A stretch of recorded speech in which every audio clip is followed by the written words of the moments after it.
Olá, seja bem-vindo neste canal. Estamos dando continuidade a este assunto tão importante, nosso aparelho psíquico, que é a representação. E hoje nós vamos falar sobre a representação meta. E sem mais delongas, vamos abrir aqui o nosso mapa mental e vamos definir a representação meta como a didática, passos que os pensamentos utilizam para atingir uma meta estabelecida.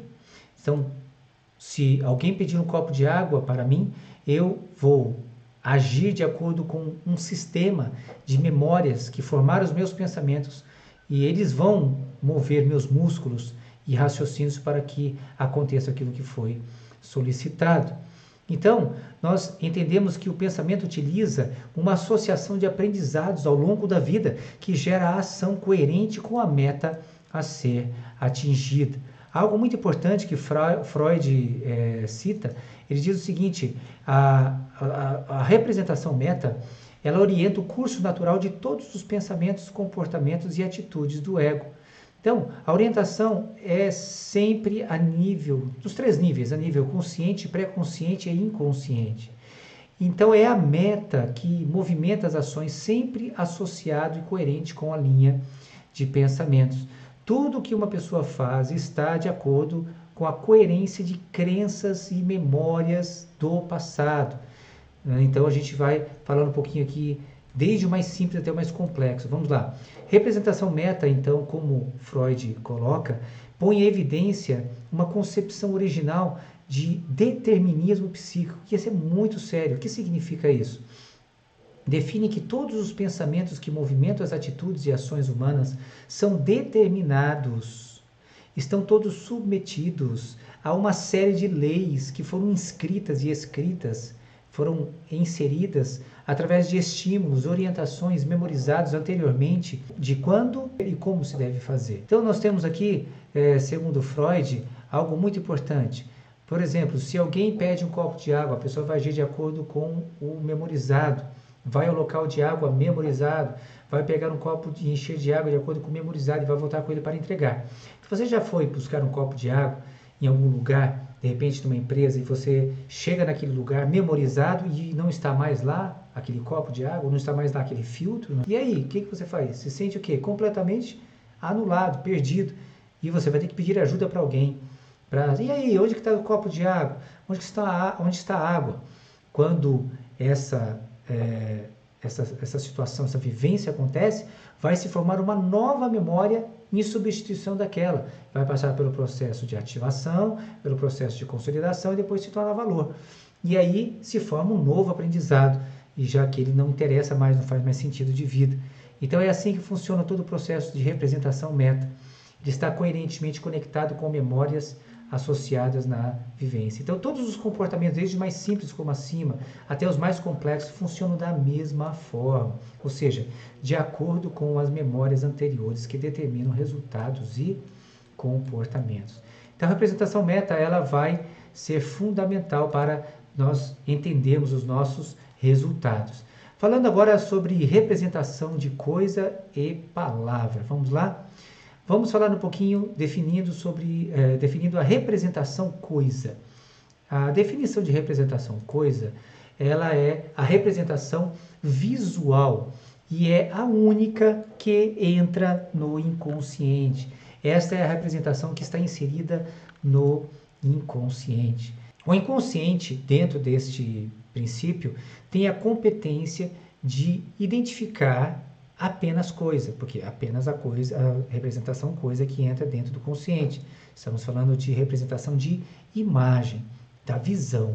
Considerando que o inconsciente identifica apenas cenas e imagens vivenciadas, podemos concluir que é tão poderoso o uso de cenas para o inconsciente através de hipnose, conforme Freud iniciou seus trabalhos terapêuticos.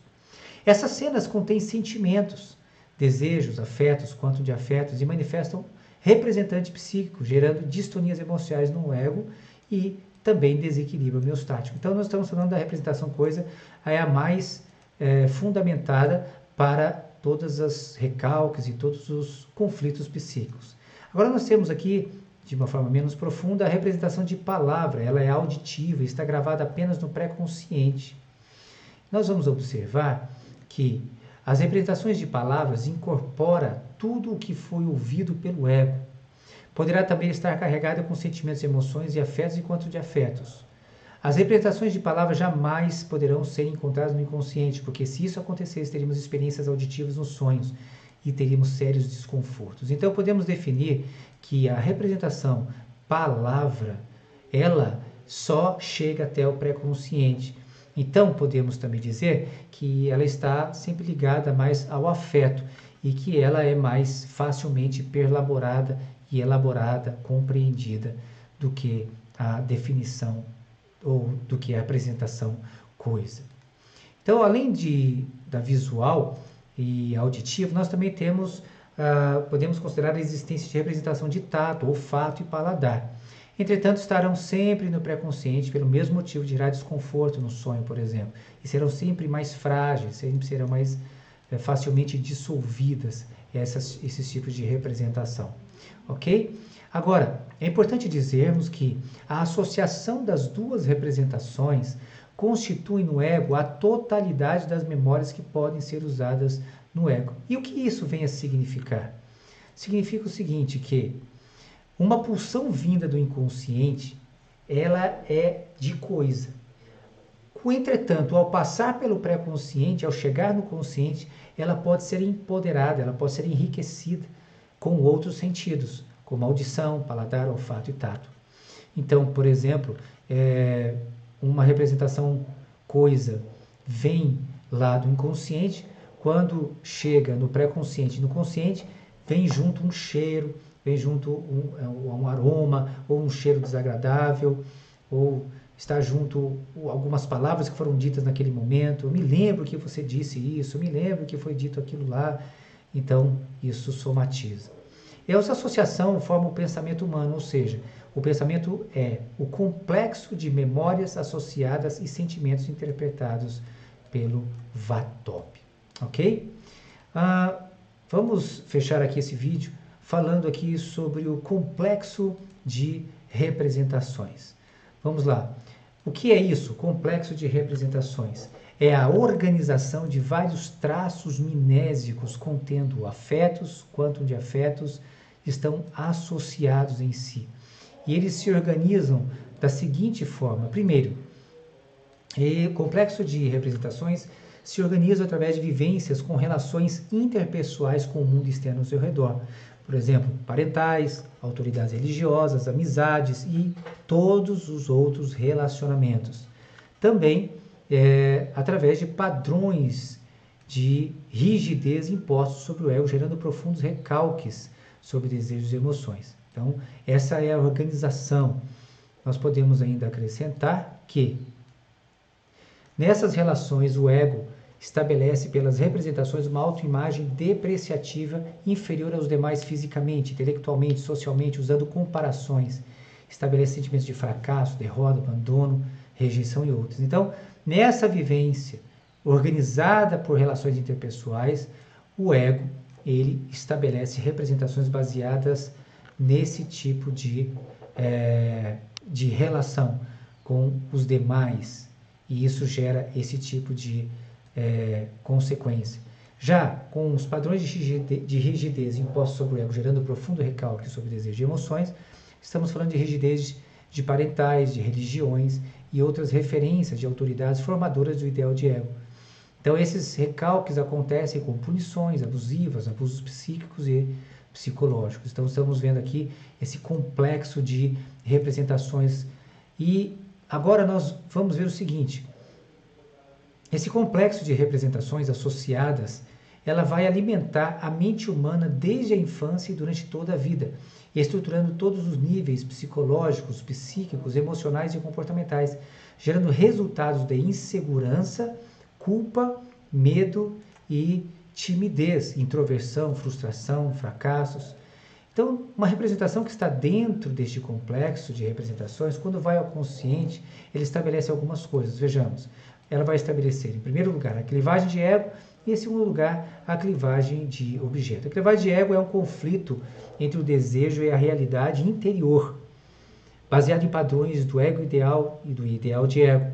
Clivagem de objeto, conflito entre o desejo e a realidade exterior, segundo padrões e respostas dos objetos externos. Então, para que a gente possa entender um pouco, falando um pouquinho aqui sobre o complexo de representações, esse complexo é essa somatização, essa organização de vários pontos que foram inseridos através de vivências, traços mnésicos associados ao afeto e ao conto de afeto, que vai formando então esse tipo de resultado, esse tipo de clivagem exterior, no caso de objeto, ou clivagem interior, no caso de clivagem de ego, ou seja, conflitos com as pessoas lá fora, na interatividade, na interação, no interrelacionamento, e também conflitos comigo mesmo, conflitos na minha relação comigo mesmo. Então, esse complexo de representações ocasiona aí bastante problemas, bastante frustração, culpa, muito sofrimento. E dentro deste complexo de representações encontramos pontos nodais. Vejamos, o que é ponto nodal? Ponto nodal, ele é uma representação que acaba sendo identificada durante uma série de vivências ao longo da vida de uma pessoa. Então, o ponto nodal, ele pode ser identificado da seguinte forma: ele acaba gerando uma característica que identifica como uma rejeição, uma mágoa, um abandono, uma vitimização, um fracasso e outros. Então ele é identificado através de perguntas que o analista faz para aflorar o mesmo sentimento em vivências diferentes, momentos diferentes da vida com pessoas diferentes. Por exemplo, nós temos aí então alguém que fala: eu me sinto tão rejeitado, pelo meu pai não me ama, meu pai é assim assado. Okay? Aí nós começamos a fazer perguntas, o analista vai começar a fazer perguntas e vai puxar aí um novelo e vai nesse emaranhado aí, todo embaralhado os fios, ele vai encontrar um ponto que se identifica com este ponto de rejeição. Enquanto a pessoa puxa um ponto do tio, e o seu tio? Também me rejeitou e não sei das quantas, e aconteceu isso, e outra pessoa que você citou? Também. Então o ponto nodal vai identificando a mesma característica, o mesmo sentimento. É um ponto nodal que vai identificar e até que nós encontremos aí essa linha de pensamento do complexo de representações. Eu espero que tenha sido muito legal essa aula e que você se inscreva neste canal, que você compartilhe se você entender como interessante, dá o seu like ou dislike e vamos juntos em direção ao autoconhecimento e até o próximo vídeo.